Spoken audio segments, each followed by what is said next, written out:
Jeff and Hali, so grateful that you're here with us this week. And I am really excited about today's episode because I'm in a place where normally when I show up to record the podcast, I've already had to put thought in it and do some work. And today I get to just simply be in a position of I get to learn.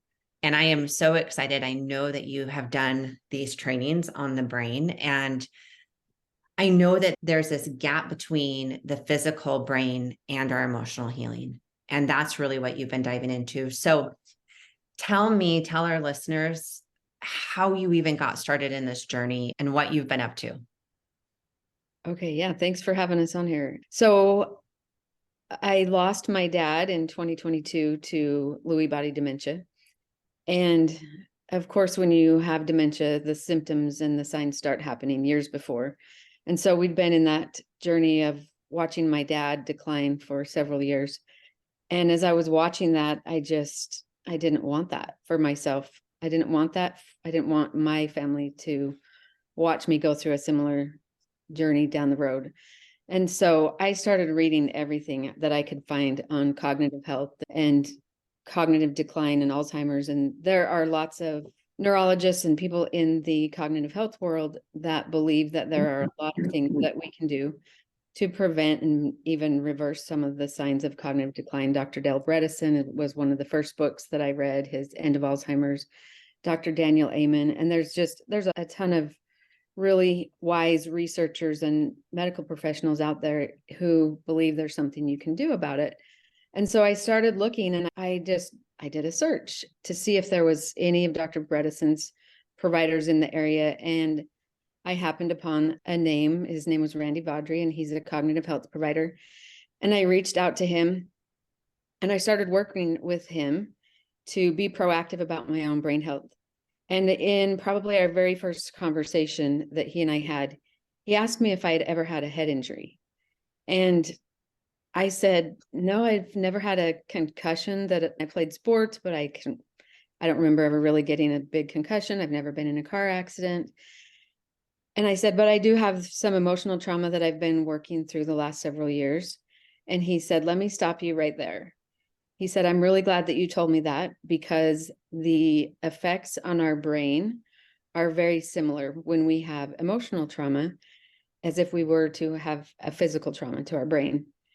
And he asked me what some of my symptoms were that I was struggling with. And I said, I feel like I have some brain fog. I feel like sometimes I'm on high alert. I have a hard time recalling names. And that was kind of scary for me in my early 40s to experience those things as I was watching my dad decline, because he was going through some of those similar things to a more extreme level. But I also had a hard time concentrating, maybe some ADHD type symptoms. I was easily irritable. At times I had a hard time sleeping. I noticed I had achy muscles and joints. And when you think about those, what other things? That's the same thing that you have when you have a concussion. You have very similar symptoms when you have a physical brain injury. And that was so validating to me to go, oh my gosh, that makes so much sense. Why I've been struggling with these other things because of the emotional trauma. Can I ask a question? Yeah. Because I know that you have done a lot of emotional work over the years. And we're not talking like a year or two of emotional work. You have really invested in this emotional work. It's so interesting to me how you've done all of this emotional healing, yet there's this piece that your brain still had this injury. Yes. I'm so glad you brought that up, because I have done years of therapy. I have a lot of self-care tools in place. I have a practice of mindfulness. I know how to manage triggers when they come up. I coach people on that. And yet sometimes I felt like I would hit a roadblock, and that I was just not able to break through that roadblock until I started looking at some of these other things that I could do to heal my body and my brain from the physical aspect. So I had done a lot of work, and it was very beneficial. I attribute a lot of my healing to my therapist, who I love and I so appreciate. And yet I was still hitting roadblocks. This is so interesting. So your dad watching him, what he went through, and then taking that, I want to make sure I understand this, that kind of scared you on some of the things that you were going through, but then you also had these roadblocks in your own healing. So it sounds like it almost converged into you finding or taking that next step. Yeah, that's what I look back, and that's a really good way to describe it, as a convergence. What I noticed was, as I started diving into more of the cognitive health stuff, what I noticed was that a lot of people, most of them in the cognitive health world, are asking, have you ever had any brain injury? Have you ever experienced any sort of trauma? And very few people in the emotional and the therapeutic world, as far as like emotional healing goes, are asking, what are you doing to heal your brain? What are you doing to heal your body physically? And I was like, oh my gosh, we're missing that piece. We need to bridge that gap between emotional healing and physical healing. Okay, this is so interesting. And as I look at my own coaching clients, I can see the ones who have done so much work, and yet they're hitting those roadblocks. And I'm like, we need to be able to offer something to them to help them get to that next level of healing. And so this is what led us to starting this journey down, supporting people in their cognitive health. You'll realize really quick between Hali and I, it's like sugar and spice.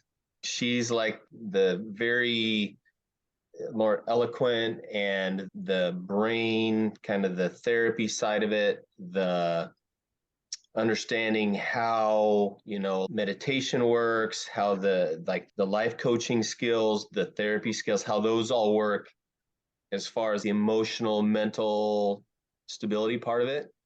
I've always been the hard science guy.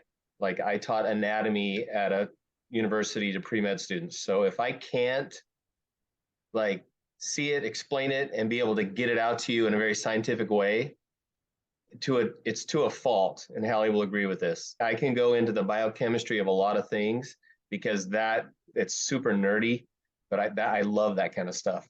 And so when Hali, through all of the work that she's done and through all of the training that she's done and all the really smart people that she's talked to, and she would still get, and we like, it's like the roadblock, and she uses a fist. She's like the fist, but there's this roadblock, and we keep circling around to this same roadblock. And that's when she was talking with Randy, let's talk about this trauma that you've had. And it made sense that all of the work that you can do in the psychology world and the self-help world is awesome. And it gets you to the point that you need to get to the physical health of your brain. And that is what spawned all of this. And you're not talking like, because this is what I'm imagining is some of my therapists who are like EMDR or brain spotting or ART therapists will say that is somatic healing. But what you're talking about goes beyond just the somatic healing, correct? Exactly. So this is the nerd part of it. If you asked any therapist, okay, great, EMDR is awesome. Audiovisual entrainment is awesome, if they even do that. All you have to do is ask them a simple questions. What percentage of your brain is cholesterol or fat? It's 30%. 30% of your brain is cholesterol or fat, omega-3 fatty acids. Everybody knows they're important. Fish oil is important. It's because your brain is 30% fat, right? But all of your brain, will blow you away even more.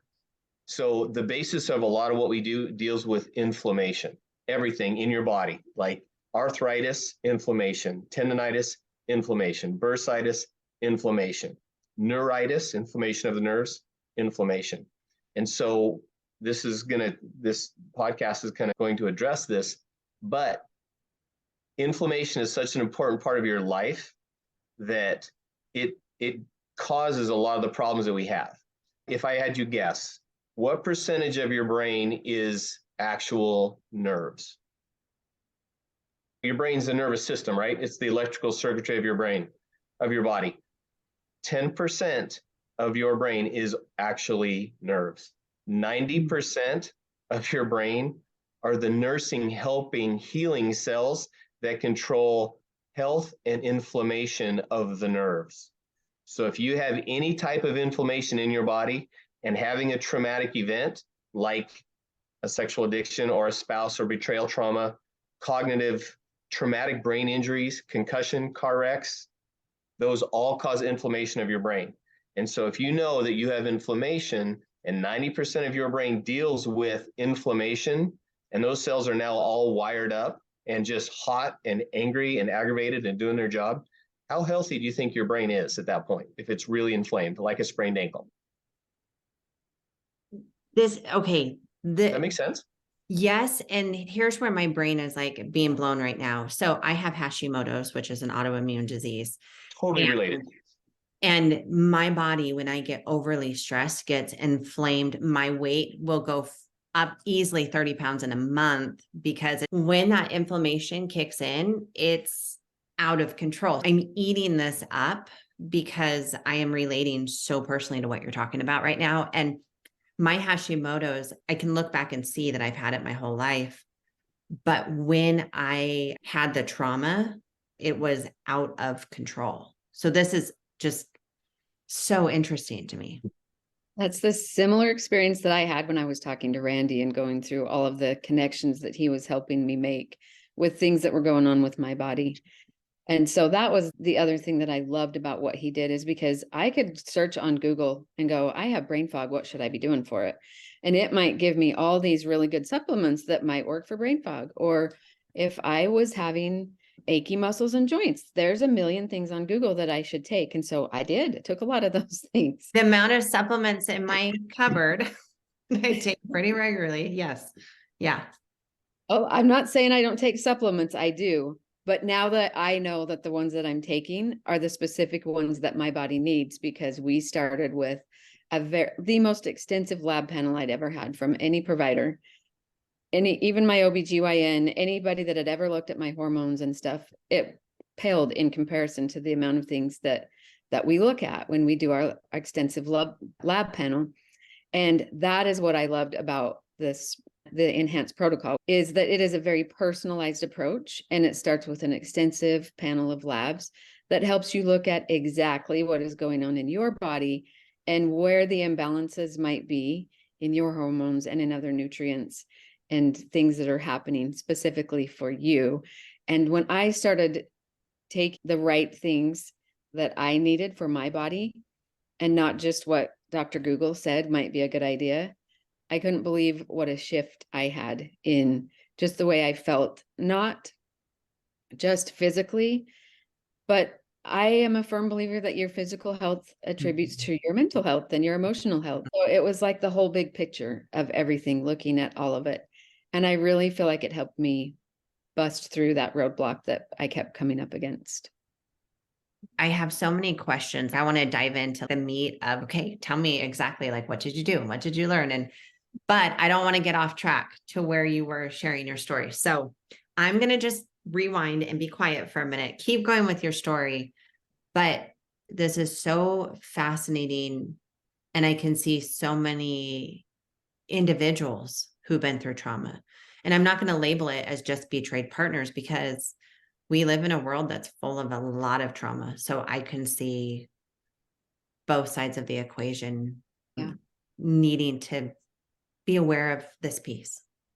Well, and you also think about many of the addicts that we work with have a lot of trauma that they've experienced in their past. And many people say that addiction is a brain disease.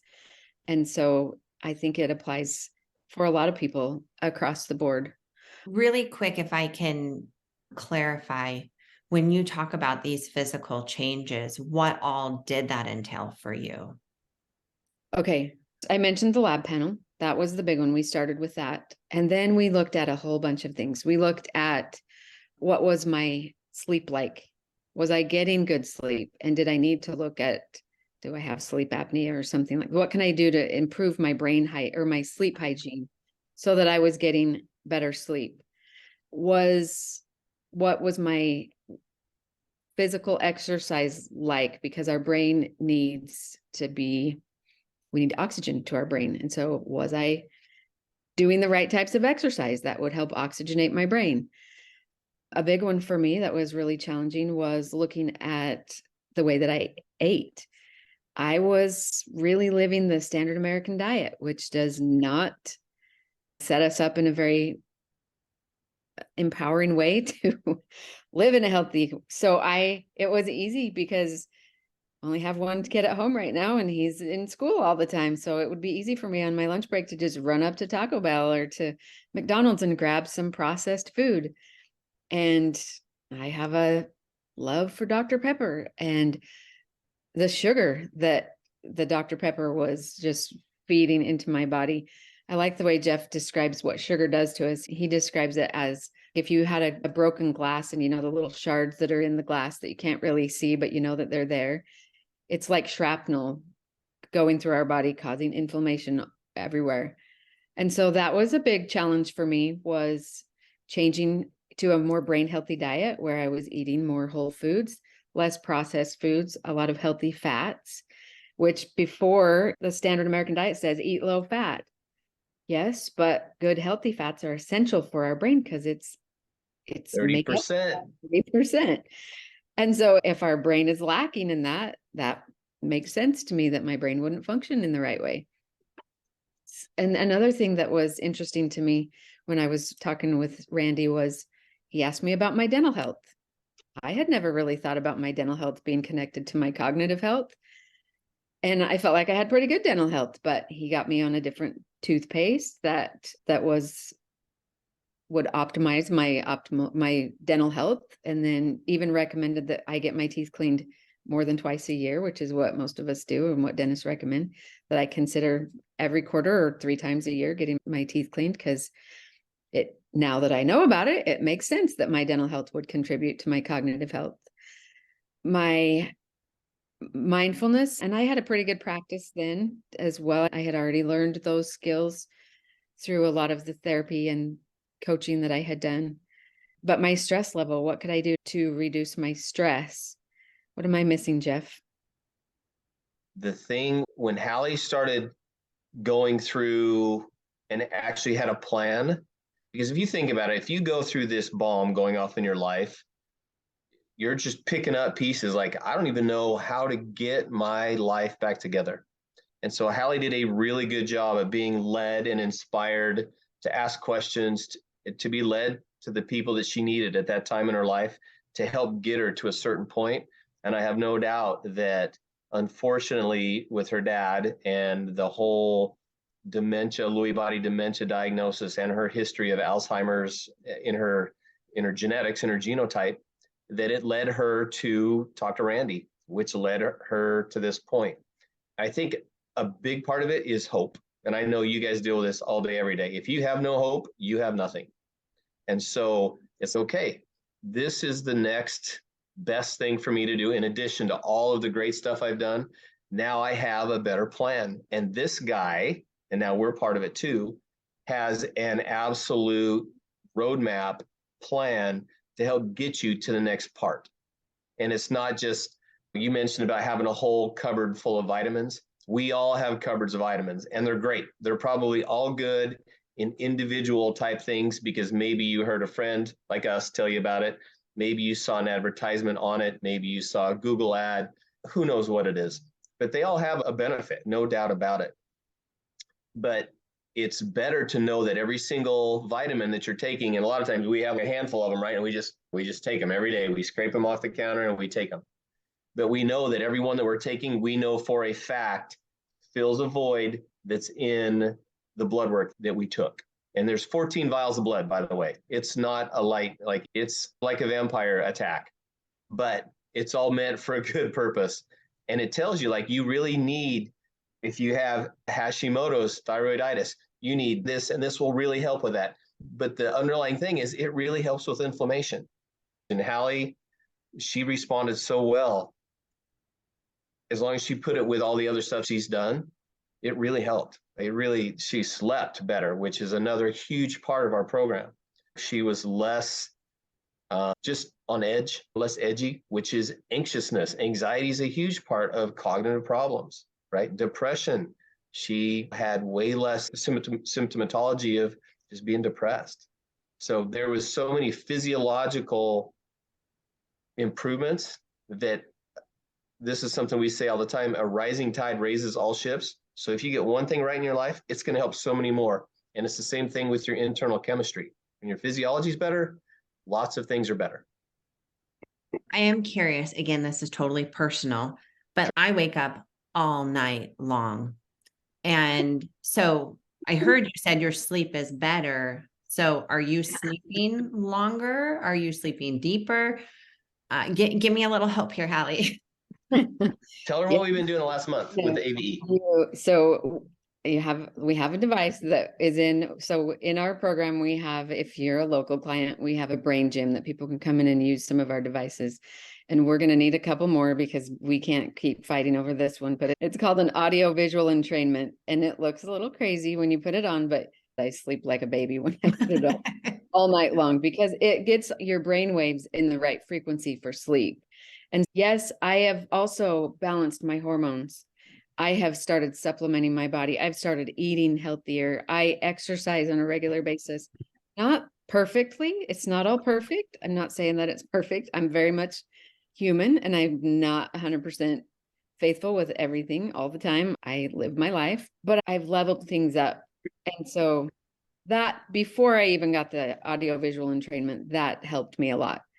But the audio visual entrainment, you wear these little glasses and they have lights. It's similar. I think it's a similar thing to EMDR, and it has bilateral stimulation. You clip these little electrode clips and it's sending current through your head while they're going on. And then you have some headphones on that has got a little vibration of bilateral stimulation of your brain. And I can't believe what a difference that makes for me. I've slept so hard and so good since we got that. And I wake up refreshed, which makes me wonder how many years have I been not sleeping well and I didn't realize it. And so I would now, after experiencing it, I recommend anybody who has experienced trauma to invest in an audiovisual entrainment. The one we use is called David Delight Pro. If you Google it, you can find it. But I can give you the info too. Yeah, can we put some of this stuff in our show notes? Your website, what you're doing, but even if you have any extra resources, I could see that just being really valuable. Yeah, for sure.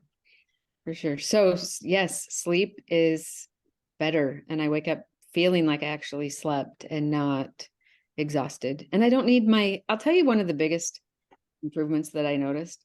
And this is probably directly related, I believe, to changing my diet a little bit, is I didn't have my 3 o'clock in the afternoon regular craving where I wanted to just run up to Circle K and get my 32-ounce Dr. Pepper. That subsided and I didn't feel like I needed a nap in the afternoon. I could go the whole day and have energy and not have those afternoon cravings.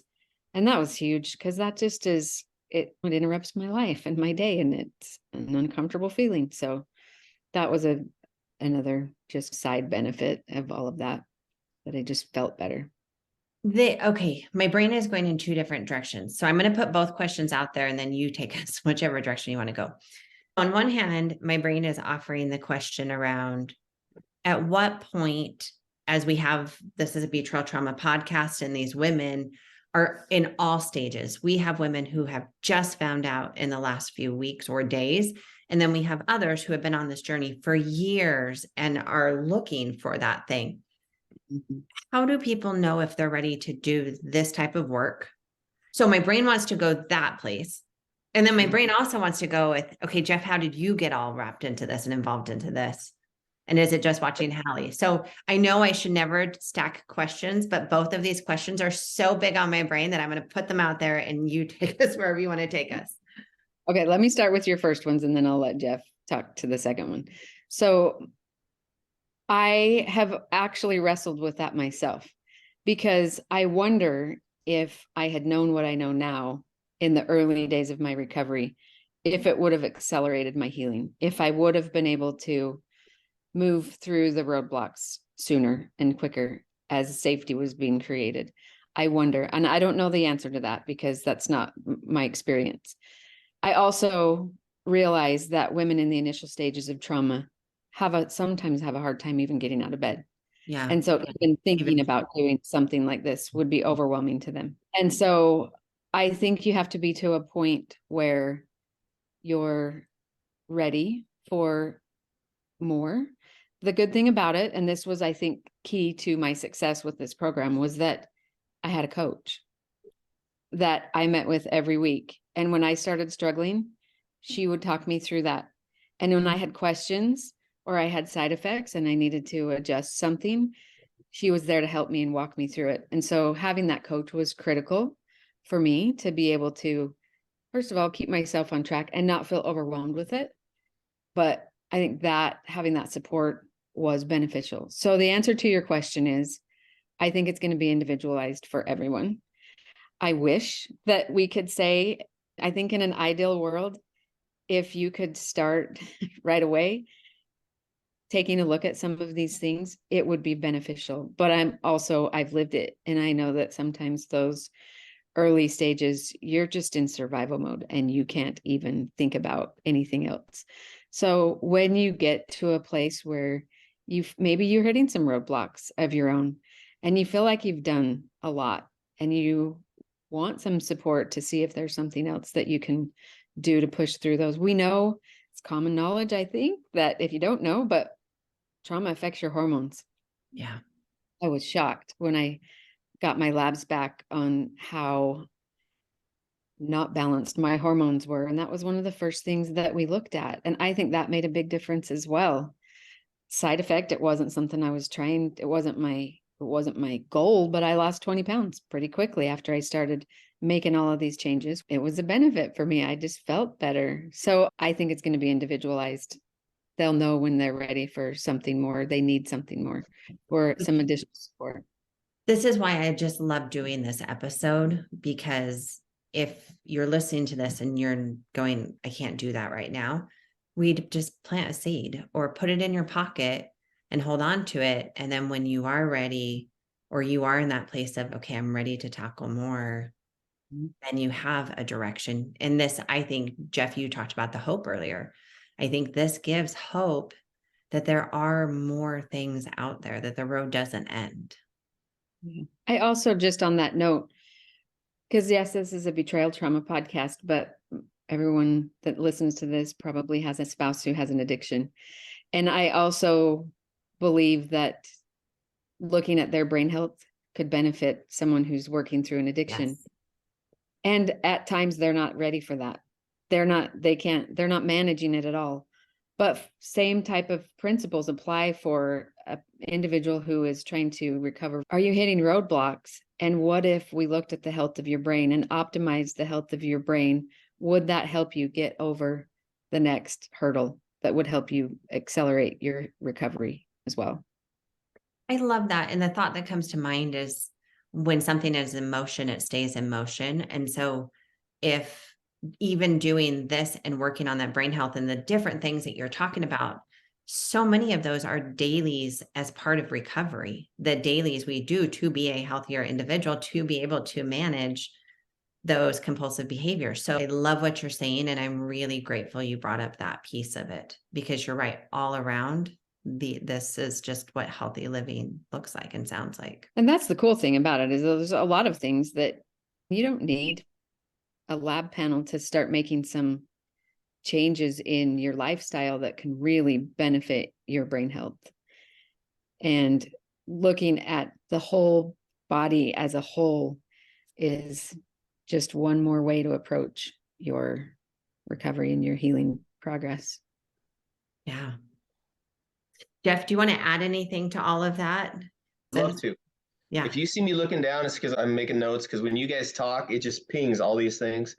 And Hali will absolutely attest to this. I love endocrinology and I love biochemistry. It sounds really scary, but it's really cool. It explains this is the gap that everybody falls into, and we're just trying to bridge that gap.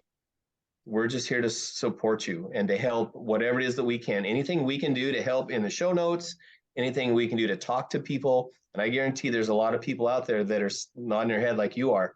Like, oh my gosh, they're like, sometimes, let's just say it like this, like sometimes we need somebody to just, Jesus, take the wheel, just get me where I need to be. You asked just a couple minutes ago, how do people know that they're ready for this? Hali answered it really well. This is why Hali's so passionate about it. And I'm kind of like the science nerdy buffer part of it, but me too. The other question that you had was what was that? What was your second question? How did you get involved in it? How did you become passionate about it? Oh, yeah. Seeing the need, really. As a chiropractor, I spend my whole life every day, I have done for years, trying to fill in the gaps for what gets lost in the medical world. And medical doctors are smart, surgeons are smart. I'm not throwing anybody under the bus. But there's a lot of times that people they've been to medical doctors and specialists and all this kind of stuff. And the answer is much simpler than what they've been checked out. In our life, our schooling and everything we've been taught, if you hear hoof prints, look for horses, you don't look for zebras. And unfortunately, a lot of people, they go to specialists and they're looking for all the weirdest stuff it could be, when in reality, it could be something much, much simpler. And so, I just apply that to this. You're like, let's start with what is causing you to have anxiety, what's causing you to have depression, what's causing you to not sleep well, what's causing you to not wake up, what's causing you to not be able to remember where you're going, what's causing you to lose your mind when the doorbell rings, right? And a lot of it can be caused by neuroinflammation of the brain. If we can address that, which this whole protocol and this program that we use does, then all the downstream effects are incredibly good. And so when you mentioned Newton's first law of motion, things in motion stay in motion is a law of inertia.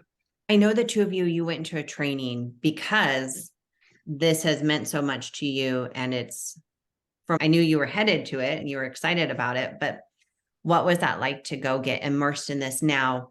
Different of heal me, I'm learning. And now you're going, as a professional, this is something I want to offer my clients. It was an interesting training because we went both as a client and we went as a provider. So we got both sides of it. And Hali had already been through it, but I had not. So I went through it as the medical professional part of it, but I also went through it as a consumer. And it was awesome to see that everything that we did, there was a reason for it. And it gave you hope. You know what? Whatever your hope is, if it's feeling better from cognitive struggles, or if it's working through betrayal trauma, or for me, how can I play better pickleball? There's hope for whatever it is that you need, and there's a way to get there. And so that side of it was really cool, going through all the modalities and all the therapies and reading what it does and why it does certain things and why it's good for you. It was awesome. But then on the medical part of it, like, this is how you help your clients and how you help the people that trust you. This is how you do it. And it was 5 days, and I would have stayed longer if it wasn't so dang cold. Go ahead, Hali. I would just say we were like sponges that whole week. It was just like we were mentally and emotionally exhausted by the end of every day, and it was awesome. They have and we offer it as well, a boot camp. And that's basically what we experienced and went through in those two different ways that Jeff was just talking about, where we have different healing modalities for your brain, like the AVE, the audiovisual entrainment, and some red light therapy and PEMF and different things that help with stimulating good brain health. And so we got to experience all of those things as well and decide how we wanted ours to look like. And so it was exciting, and we were just like sponges the whole time. It was really cool. And that's the awesome thing about this program that we have at our business is called Proactive Brain Health. And we have a whole team behind us. We have a psych nurse that we have access to. We have the medical director in Boise, and we have different health coaches and people that are just there to support our clients to make sure that we can offer to them exactly what it is that they need. Okay, so here's what I want to ask you. You mentioned you have an in-person clinic down in Arizona, but for those who aren't there, how do they do this type of work? Yeah, good question. So when we went to Boise, that was the first time I'd ever seen that provider in person. We do telehealth calls on Zoom. We do the lab panel. We order it to a lab near them. We do baseline cognitive testing, which was really interesting for me to do the baseline cognitive testing before I started making all the changes, and then to redo them 3 or 4 months later and to see the improvements that I had made.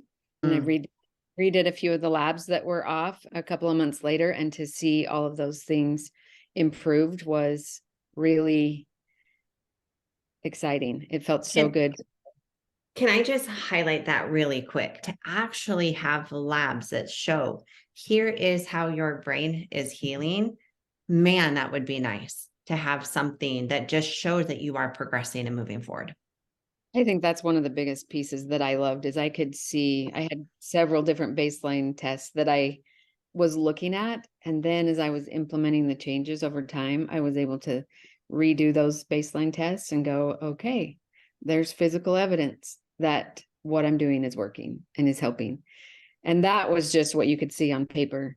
And that's not counting all the changes that I was feeling in my actual life as I was showing up. It's funny because as the two of you are talking, have you ever listened to the radio and then the DJs, you get to know DJ personalities, and then the DJs will do an ad for Sonobella or whatever. And they'll be like, I tried this and it's so great. But it's funny because as you're talking, I'm like, Hali, Jeff, I am your next client. I want to do this. And trust me, they did not pay me to do this or say this or anything like that. I want to have this episode and share this information because I just want healing for people. And what you're talking about just really sounds like such a gift to be another tool in the journey. And there's so many good tools out there, but the longer I do this, the more I realize is that no matter how much we learn and grow, there's always these holes. This to me feels like this hole that we are gaining more knowledge and awareness of what to do with it. There's an analogy that we use all the time. And it actually, what you just said helps. You can explain it 2 different ways. In the world of mental health, there are lots of holes in the boat. Okay. If you have a boat or a roof, I'm from Alaska. I was a commercial fisherman. I was raised on the ocean. So boats mean a lot to me. So if you're on a boat and you have 24 holes in the boat, how many holes do you have to plug before it won't sink? All of them. So in the world that you guys live in and you're really good at, you have more than 24 holes. Would that be fair to say? Sure. And so let's just say you can patch 23 of those holes, but the one hole that maybe keeps getting missed, nobody can see because it's behind a bunk and it's underneath in the hole and you can't see it and it's just a slow leak. Maybe that hole is what is the health of your brain. How is your brain today? Maybe that's the hole. And so if you fast forward that and you take that hole and you make it into 60 more holes that make up that hole, that's what cognitive health is. If you can eat a good brain healthy diet, or if you can get a little bit of exercise, or if you can get a little bit of sleep, or you can manage your medications, if you can even understand what the heck your medications are doing to you, right? And you start plugging all these holes, but you miss a dozen of them, is your boat going down still, or is it floating nice and easy? Okay, so here's my question on that. I love the analogy. Sure. And my brain goes, oh, I have to 100% figure this out or I'm going to drown. Yes, exactly. And so there is a fatalistic realization to that. I totally get it. And I don't mean it to be like, if you don't plug every hole, your boat is going to the bottom of the ocean. So I don't mean it to be like that. However, it does bring the realization that there's a lot more that you can do. If your boat is going down or if you're stuck somewhere, there's so much more that you can do. What we're doing is just help connect the dots. Inflammation is the root of so many of the struggles that we have. And with a lot of the people that are in your circle that you work with, it's overwhelmingly a problem. Without even talking with them, I can guarantee that there's a lot of things that can be addressed with it. And we don't propose that we can cure everything at all, but we talk about just changing the trajectory of where you're at. And right now, if you're on a massive steep decline in a crashing plane, hopefully we turn it into a glider and we just help you just coast through some things until you can get the lift that you need. Is that Empowering what the two of you are sharing? I don't want to jump ahead. So if I'm skipping stuff, go back. But how do people do this? I know you specifically said, Alana, we're not coming on here to plug our business. We just want to share these resources with people. But it's my podcast, so I can say plug your business. If people are listening and they go, I want this. And I think that's the biggest thing. Like, especially with my Hashimoto's, it took me forever to get diagnosed. It took me forever to find someone who could actually help me with it. So how do people get in touch with you? How do they do this type of work? Okay, let me give you the short version. Okay. So they can find us at proactivebrainhealth.com. It'll take them to our website, and it'll give them a walkthrough, but a high level look at what it does is you enroll with us. We take an extensive medical history. We get those labs drawn that we talked about. We do some baseline cognitive testing just to kind of see where you're at. We start with some personal coaching and just start to help you look at some of the things in your lifestyle that maybe you could make some adjustments in and just start changing the trajectory that Jeff was talking about. And then Randy Vaudry that we were talking about is our remote medical director, and he creates a roadmap that is personalized to you. Mine was like 50 pages. It was so nice to look at that and go, oh my gosh, he's looking at all of these things that are happening in my body, and he's making recommendations for the ones where there's imbalances. So we get the roadmap, and then we go over the roadmap with you. And then we do some continued coaching to help you make those lifestyle changes.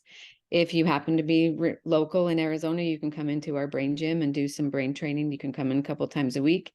If you want to purchase some of them that are affordable, we can give you some recommendations of things you can purchase at home to start to use. And then after 3 or so months, we retest and we see what's happening. If the changes that we're making are making an impact for you in a positive way, if there's some things that maybe we need to adjust a little bit more, we make some adjustments for you, and we just help guide you along the way as you make the changes that are going to be most beneficial for you. Okay. I love this. And here's why.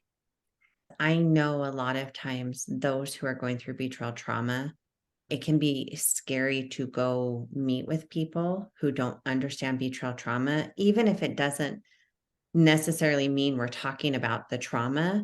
There's still just a safety that comes with, I don't have to explain all of my betrayal trauma to this person. I can just say betrayal trauma and you get it, Hali and Jeff, you get it. And there's just so much safety in that. I love the safety that comes from knowing you're going to a provider that really gets the trauma piece of it. There's just such safety and comfort in that. So I really like that. It reminds me of what you said a minute ago. The reason why I feel so passionately about this is because I love our community of women in betrayal trauma. I have a passion for helping empower women who are going through betrayal trauma, which is why I'm in this work to begin with. And when I experienced that bridging of the gap between my emotional healing and my physical health healing, I just had this need to share it with other women who were in that place of hitting that wall. And I'm like, oh my gosh, she needs this and she needs that. And I can think of this client that would really benefit from this. And that is where our passion comes from. This is really helping people. Not only that, but I watched my dad die from cognitive decline. Lewy body dementia is a cruel disease. And trauma impacts our cognitive decline. As I was talking to Randy a couple of days ago, we were talking about some questions we could add to our health history about trauma. And he said a lot of times our Alzheimer's patients and our dementia patients in older age, there's a history of trauma. Maybe we haven't looked at it early enough to make some big differences. And so it's a passion for both things, for wanting something better than dementia and wanting to heal from the emotional trauma that the women in our community have experienced. And so it's a twofold mission for me because I have the passion for both. Hali, I think this kind of sums you up in a nutshell of you go and you learn and you grow for yourself, and then you go share it with others. You offer that gift to others. And I just think it's really beautiful. Thank you. That is what I would call part of my post-traumatic growth is that's a phase in that when you want to give back, that is a sign that you've had some healing and some personal growth. And I just feel passionately about sharing and supporting other women who are walking this journey that can feel lonely at times. Yeah. Yeah. I love that. When we decided to do this program, not the podcast, but our brain health program,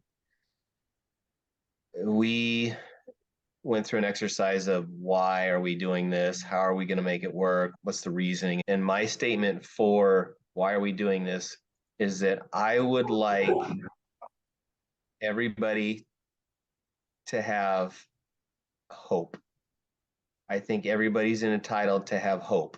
If you have been diagnosed with a cognitive problem, whether it's dementia, whether it's Alzheimer's or Parkinson's, or the biggest piece that's why we're here today, trauma, emotional trauma, betrayal trauma, and things like that, is that I want people to have hope that there is a better day ahead. And so that's the exciting thing for me. And I told Hali, is like, out of this whole thing, this world that we're talking to right now, it's going to help them the most, more than I think people with cognitive health problems, which is crazy because 1 out of every 2 people, when you're 75 years old, has Alzheimer's. And I think the trauma world, this will help them as much, if not more than the Alzheimer's world.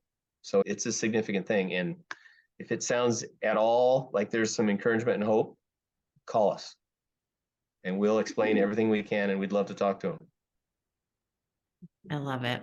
I think my final words would just be that I just want to reinforce for our audience, particularly in betrayal trauma, that all the work that you're doing, keep doing it. It makes a difference. It helps you.